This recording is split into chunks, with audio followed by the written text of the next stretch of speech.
Si Undersecretary Adrian Bersamin ng Presidential Legislative Liaison Office ay apo ni Executive Secretary Lucas Bersamin, habang Undersecretary sa Department of Education si Trygiv Olivar. Pare-pareho silang nag-resign kahapon.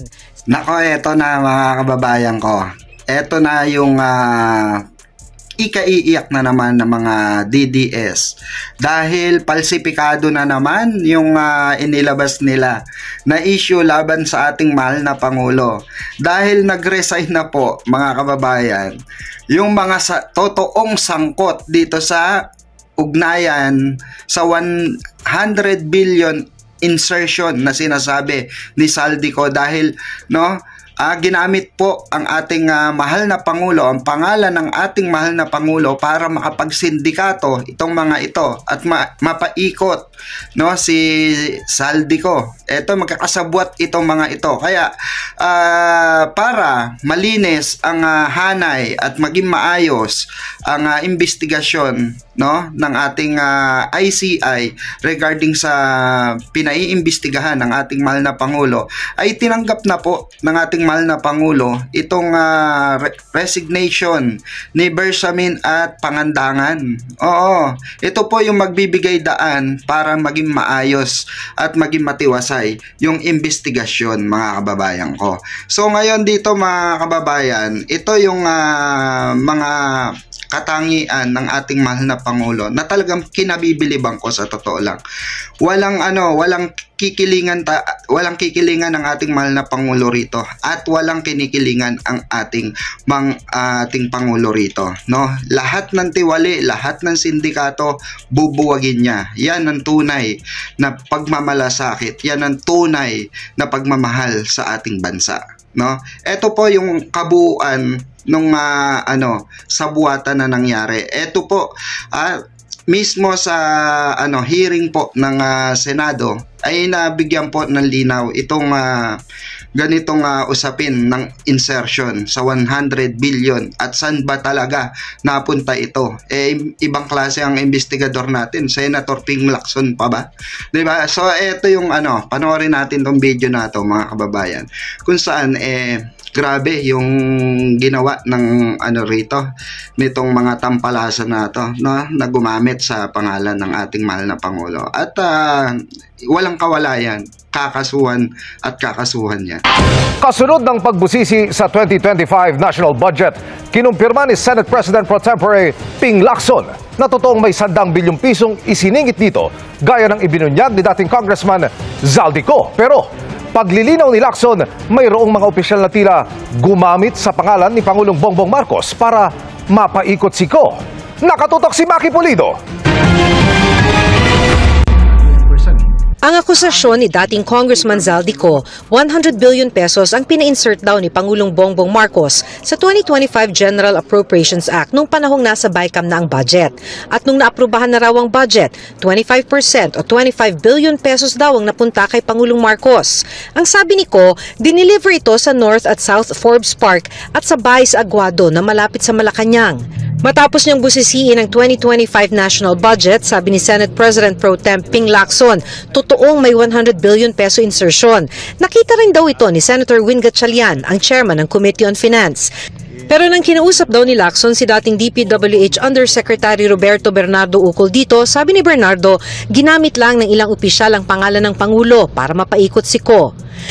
Napag-alaman ko from Undersecretary Bernardo na may mga tao sa Malacanang, not the President, not authorized by the President, who misrepresented him. I will name some of them. Undersecretary Adrian Bersamin. He name-dropped the President, making Zaldico believe na utos ng Pangulo na ipasok sa BICAM yung insertions na 100 billion. Now, Yusek Trygiv Olivar.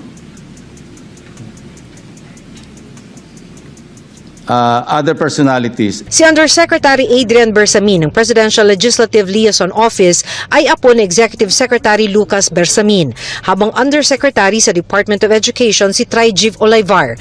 Pare-pareho silang nag-resign kahapon. Sabi ni Lacson, sa breakdown ni Bernardo, 81 billion ng 100 billion napunta sa DPWH. Ang iba napunta sa iba't ibang ahensya. Sa 81 billion, 52 billion nito si Bernardo raw ang humawak ng pondo. 8 billion pesos umano ang kabuang halaga ng kickback na dineliver ni Bernardo kay Olayvar.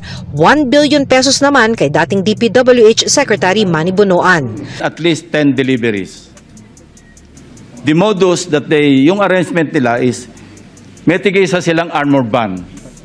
May armor van si Yusek Olayvar, may armor van siya, magpapark sa basement ng Diamond Hotel, darating yung van driven by Olayvar, and possibly, sabi niya, hindi siya sigurado, and possibly along with Adrian Bersamin. Bakante yung armor van, ipapark, idadrive yung isang van na puno ng pera. Ranging from 800 million hanggang 2 billion. Umabot pa raw ng 2 billion ng isang delivery dahil hindi kaagad nasundo ni Olayvar. Sinabi pa raw ni Bernardo na tiniyak ni dating Executive Secretary Bersamin na marerelease ang pondo na ininsert sa 2025 national budget. Sinabihan siya ni Yusek Taigib Olayvar na si Secretary Bonoan asked Executive Secretary Bersamin several times, sino ba magpapacilitate itong 52 billion? Of course, isasama sa BICAM, paano ito re-release? Sino magpapacilitate? Ang sagot ni ES Bersamin sa kanya, we will take care of it. Sila na raw ang bahala kung paano ayusin yung 52 billion.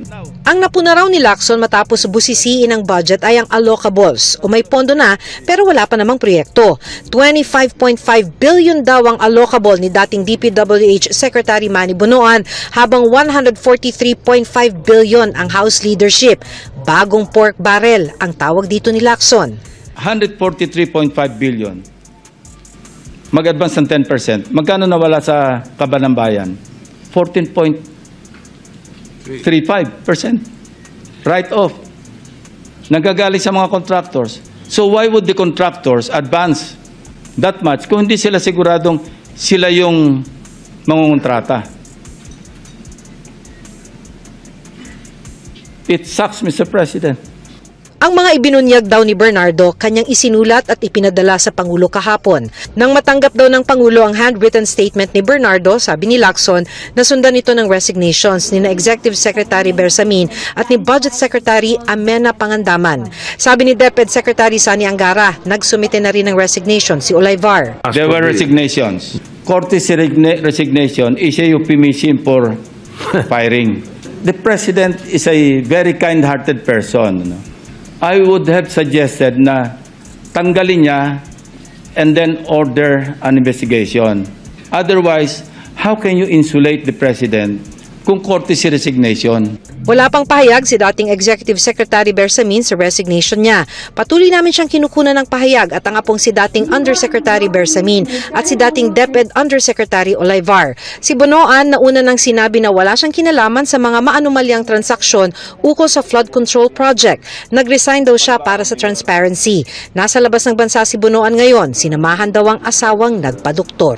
Para sa GMA Integrated News, Maki Pulido, nakatutok, 24 oras. O ayan ha, mga kababayan, rinig natin yung sinabi ni Senator Ping Lacson. Okay? Na nagamit lamang ang pangalan ng ating mahal na Pangulo. At nag-resign na po, no? Pinag-resign na po itong mga sangkot dito. Itong mga kasi mga kababayan, itong mga binabalita natin dito sa ating channel ay lehitimo na lumalabas sa lumalabas mismo sa television yan, napapanood nyo yan at merong kaakibat na mga resibo yan. Okay, may mga details po yan, may mga investigasyon na nangyayari dyan, may mga resibo ika nga mga kababayan, hindi lang hearsay.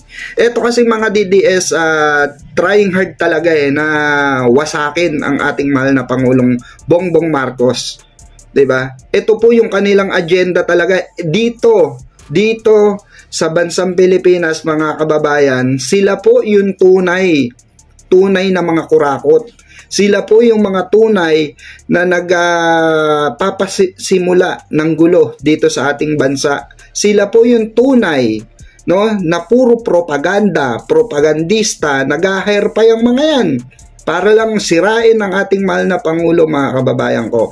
So eto, matibay na ebidensya ito, matibay na statement ito na nanggaling mismo sa Senate hearing yan, mga kababayan. At etong Senate hearing na to, mga kababayan, may mga ano ito may mga resibo, may mga datos na hawak mismo ang ating mahal na senador na si Senador Ping Lacson, mga kababayan. O, ito yung pagpapatunay, mga kababayan, na itong haka-haka ng mga DDS, itong pinupukol sa ating mahal na Pangulo, ay lahat ito ay propaganda para masira ang ating mahal na Pangulo, para may upo si Sara Duterte. Yun lang yun, wala nang iba. Yun lang po yung kanilang agenda. Yun ang dahilan kung bakit sila pinanganak sa mundong ibabaw na to. Para manira. Para sila ang maupo. Para maupo sa kapangyarihan. Mga nepo babies ito Diba? So kayo na ang bahala humusga, mga kababayan. Ibibigay ko sa inyo ang comment section. Okay, para diyan kayo, magrambulang kayo diyan, magbigay kayo ng mga saloobin nyo, opinion nyo regarding sa pangyayaring ito. Bulilyaso na naman ang mga DDS, mga kababayan. Bulilyaso na naman ang kanilang amon, si Sara Lustay. Lustay, explain mo kaya yung datos ng mga nilustay mo.